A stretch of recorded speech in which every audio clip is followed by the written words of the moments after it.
My ex contacted me after 12 years. Seriously, is wanting to talk with me. I guess it would be trouble to get back together. It's bad, isn't it? Well, it's a very tricky question because you haven't told me what's your year of birth. So I cannot really talk about the planets because I need to work on this on the Venus and the Mars and your Mercury too, because that is what makes your personality. Okay. So let's say if Mercury is in its place of domicile or exaltation, or it's a rulership, then probably I would say think with your mind. Sometimes being rational and practical goes well.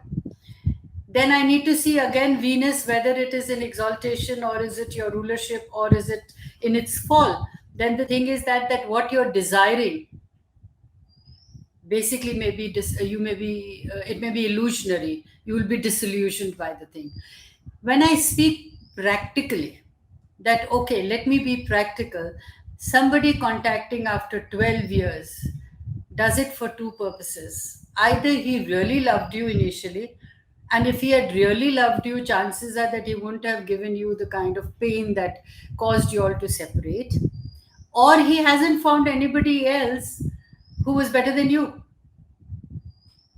So please do a win win situation. Don't go back. You can always be friends. But is it advisable? My answer is no. Not advisable to get back together.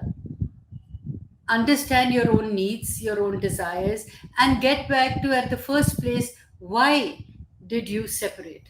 Now, chances are you may have separated because the person had bad personal habits, or he was into addiction, or he was into anything.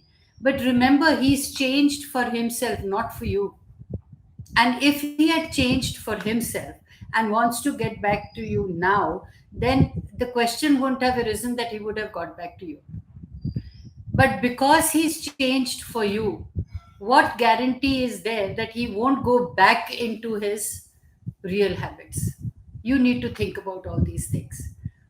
And yes, you're right when you're asking, because I know when you say that it's bad, isn't it? That means even your heart is advising you not to go back. So listen to your heart because that's the path to the soul.